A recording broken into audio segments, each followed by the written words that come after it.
And I think, had the commitment from Secretary Rubio that he understands the importance of the region, of course, coming from Florida and being very close to the Bahamas. I think he appreciates the importance of the Caribbean and the role we play in helping to address many of the challenges faced in the U.S., from narcotics to security concerns to a challenge with our brothers and sisters in Haiti, etc. So it was a fruitful meeting, and we look forward to building on that. Disbanded.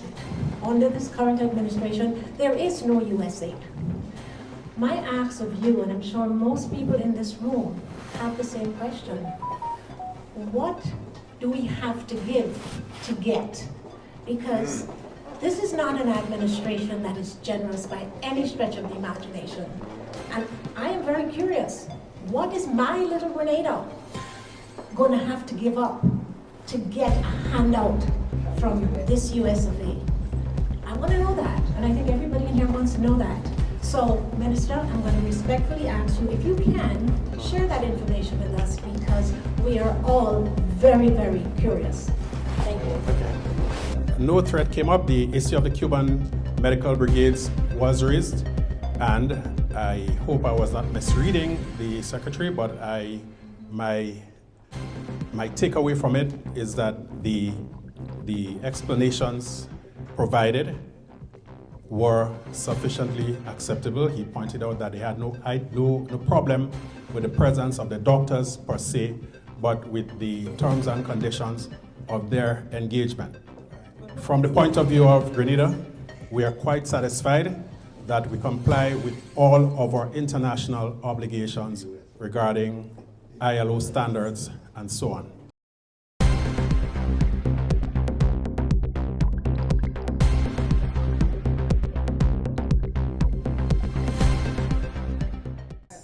Dennis, all right, there we are. And Ambassador Smith is here. Oh, thank you both for coming. It's a pleasure to see you, and thank you for the hard work in the past. We truly appreciate it. I want to thank Ambassador and his team for organizing this quick get-together. We are here, or we are still here, because we had a meeting with Secretary Rubio, together with other prime ministers from the Eastern Caribbean and the Prime Minister of the Bahamas. It's our first engagement with Secretary Rubio in his capacity as Secretary of State for the United States. He has met with some of our CARICOM brothers and sisters, Trinidad and Tobago, Suriname, Guyana, Barbados, and Jamaica. And now it was our turn to engage with him. The meeting was cut short a little because of unfortunate global affairs issues between India and Pakistan.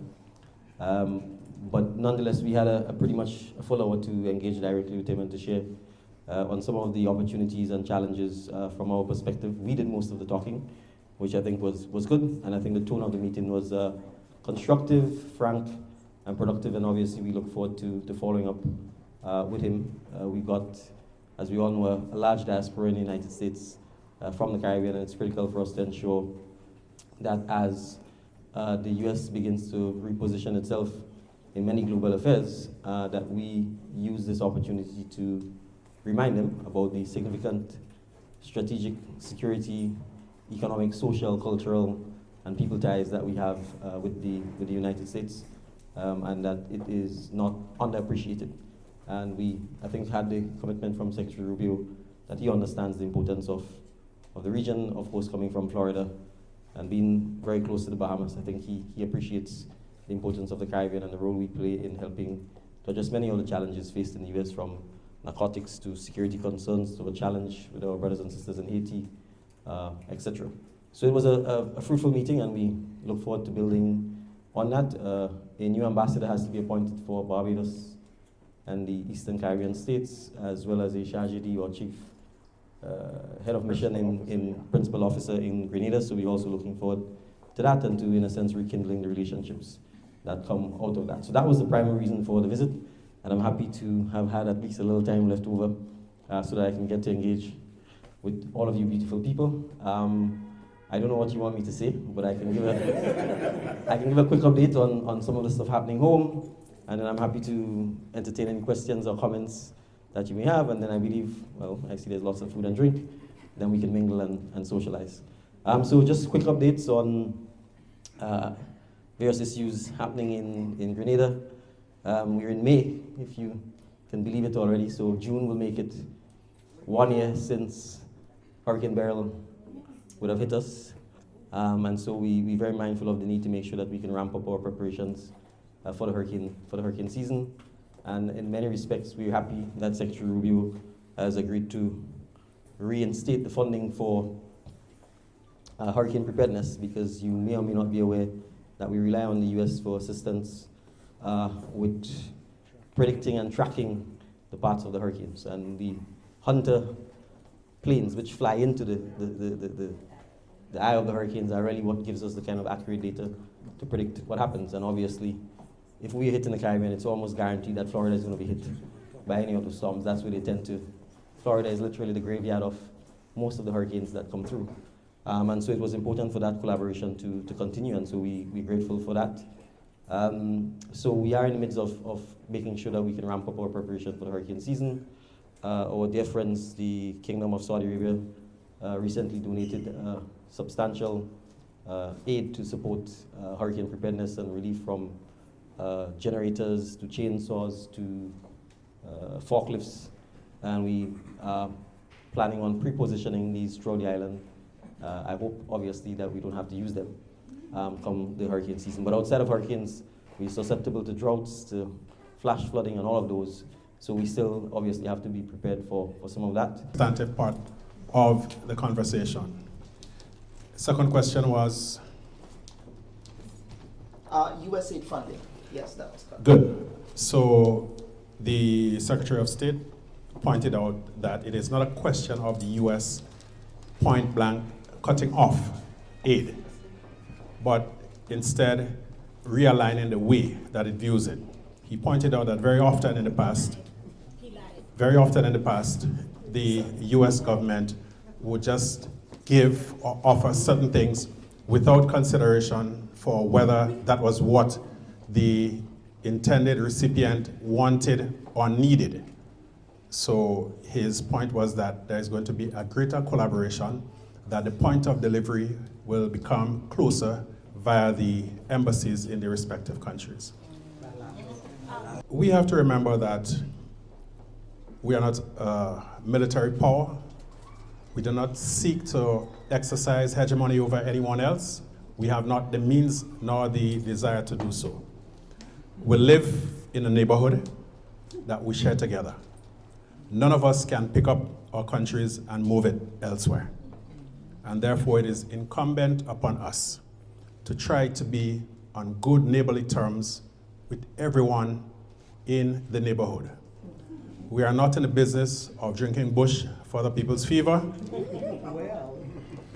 And we recognize every country's right to pursue its own interest, and we also have the right to do that. We are not out to antagonize anyone, but whatever we do, it is done with the interest of Grenada and Grenadians at heart. Quick follow-up, Cran, I'll be done.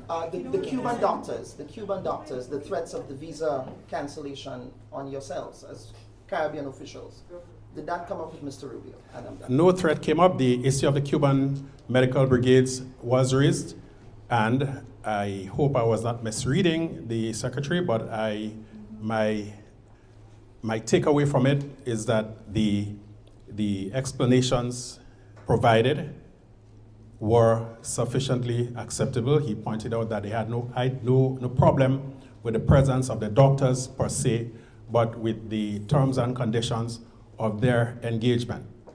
From the point of view of Grenada, we are quite satisfied that we comply with all of our international obligations regarding ILO standards and so on, as far as it relates to the engagement of the Cuban brigade workers. Okay, so we take a couple more because, of course, Disbanded. Under this current administration, there is no USAID. My ask of you, and I'm sure most people in this room have the same question: what do we have to give to get? Because this is not an administration that is generous by any stretch of the imagination. And I am very curious, what is my little Grenada going to have to give up to get a handout from this US of A? I want to know that, and I think everybody in here wants to know that. So, Minister, I'm going to respectfully ask you if you can share that information with us, because we are all very, very curious. Thank you. Okay. So first, let me say that today was an initial encounter between the Secretary of State and the heads of state or government of the OECS countries plus Bahamas. There was no technical meeting, no technical committees set up, no ironclad commitments made by either side. Instead, it was an expression of a desire, first of a recognition of the close historical, commercial, and other ties between the United States and the Caribbean, and the need for all of us inhabiting more or less the same geographical space to look for common interests and to work together. As government of Grenada, our primary interest is to look after the well-being of our country.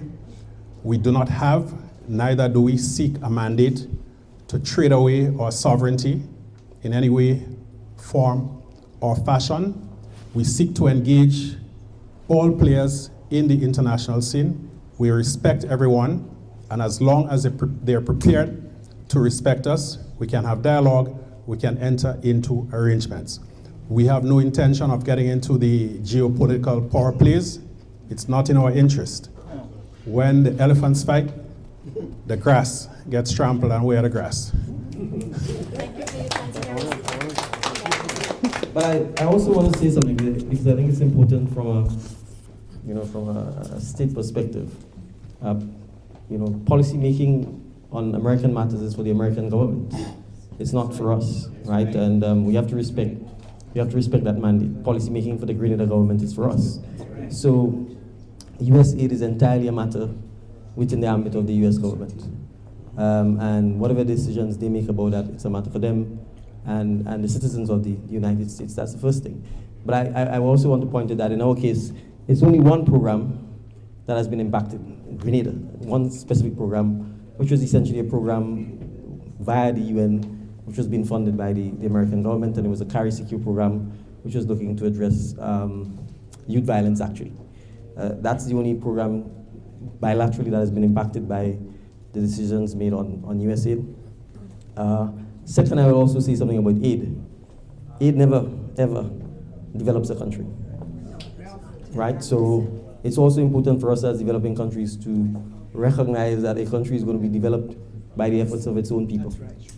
Right? You can have partnership, you can have strategic engagement with other countries, but aid, I challenge anyone anywhere to show me a country where aid has led to its development. It creates dependency, it creates a vicious cycle, and oftentimes you get poorer and poorer, right? And we need to understand that Haiti is a perfect example of that, despite the hundreds of millions of dollars in aid that is destined or bound for Haiti. It hasn't solved the challenges that it's facing. So we have to distinguish between, politicians are elected, they have a mandate, they carry their mandate.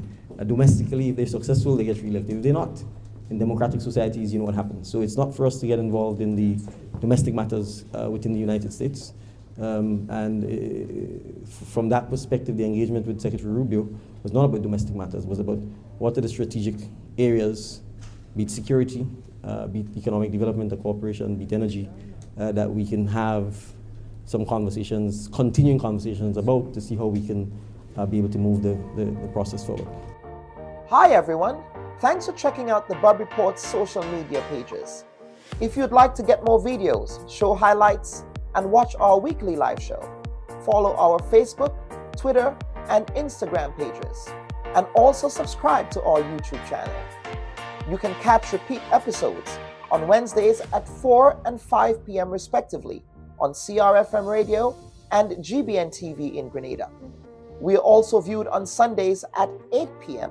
on WPG 10 throughout the Caribbean. Thanks for watching.